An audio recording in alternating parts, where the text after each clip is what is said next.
morning all my dear students of class 10. We have been dealing with chapter 3 water resources, right children. So, here in this chapter we have dealt with the qualitative and the quantitative aspect of water scarcity. Now, after knowing about the scarcity, what conclusion we have reached to is that there is intense need to conserve and manage our water resources. And if you go into our history, we find that archaeological and historical records show that from ancient times Indians have been harvesting water in different ways. They have built sophisticated hydraulic structures like dams made up of stone rubbles, then they have built canals, and for irrigation they have built small embankment dams since our ancient time. Because you know that for agriculture it's very important that the farmers should get water, and it is the responsibility of the authorities that they should ensure that the water facilities are met, and it is the duty of the administration only that they have to build dams or anicuttes or ponds or lakes for the facility of the farmers, to facilitate the people. If we go to history, we find that in Sri Rangaveerapura, which is in Allahabad, in the 1st century BC, it has been found that there Ganga river, when the Ganga river used to flood, different canals are being made so that the flooded water can reach to the other areas. Similarly, we have found that Iltutmish, you must have heard about Iltutmish, he was one of the kings, and he has also constructed a huge lake in Hoskas in Delhi so that the impounded water can be supplied to the Siri fort area. So, we have ample of evidences, and these evidences are important for the exam point of view once a 3-mark question has been asked from here. So, study it properly. And now also after independence or in India, in the modern India, we have also been constructing dams in order to store water, because the population is growing at a very large pace. So, to store water we have constructed dams. So, we were dealing about the dams, isn't it? So, let us know that in modern India, when we have built so many dams on all the river basins of India, we have had an intention of storing water so that the water can be used for different purposes. Water is always useful for irrigation, for its supplying to industries, for supplying to domestic areas, and for your hydel power generation, for fishing, for many other reasons the water can be used. So, let us know actually what a dam is.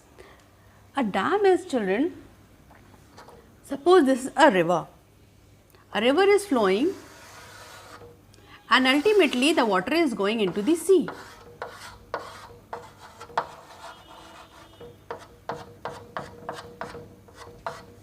So, what is a river? River is actually a flowing water.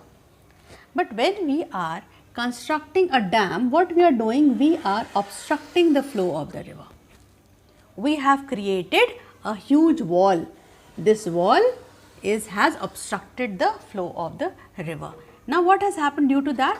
The water we have collected like this in a huge area. So, from the one side where the river has originated, the water we have collected here, this is known as dam, not the structure which we have built.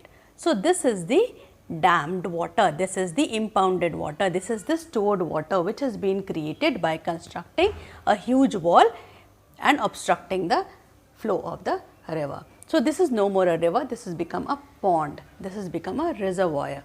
So, this is actually what a dam is. But when we are able to use this water for all these different purposes, like for irrigation, for electricity generation, for supplying to the domestic purposes and for the industrial uses, for recreation, when we build a dam, we can have parks and all, and you must have visited one or the other dam in your life, and you had understood that it is a good picnic spot. So, you can have recreation purposes, it can be used for flood control. How does a dam control a flood? Because if a heavy rainfall is occurring, if the dam has not been there, the areas would get flooded. But when we have constructed the dam, we have stored a huge amount of water. So, there is no question of flood being coming in the river. So, it controls flood.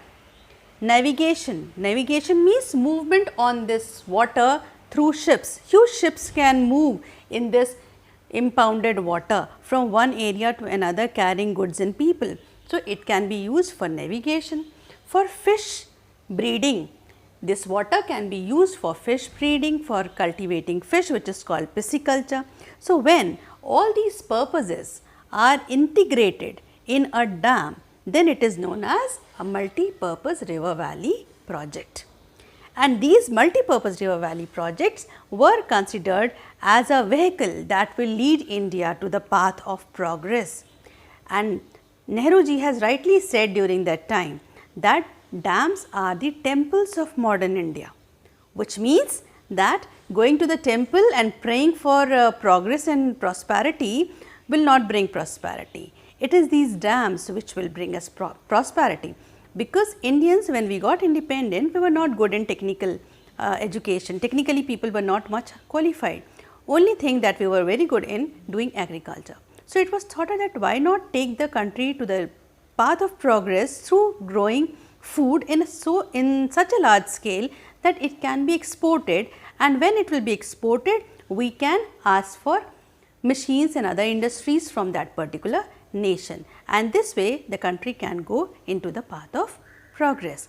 So, therefore, he said that the dams are the temples of modern India, and once the agriculture will flourish, agricultural industries will flourish, the people working into that will flourish, the urban centers will come when the industries will be there.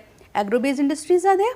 Agro-based industries are those industries which are using the agricultural production into the factory, like cotton can be used to make cloth, sugar for making sugar cane, then rubber for making rubber latex to make rubber from it. So, in this way there are many industries like tomato, we can have sauces, then many other from oil industry. All these industries depend on the agricultural production. When these industries will flourish, the urban centers will come up. So, gradually the country will go to the path of progress from agriculture to urbanization, urbanization to modernization. So, that is why he said that the dams are the temples of modern India. Thank you. If you like the video and if you understood the things nicely, please like, share and subscribe. Thanks for watching.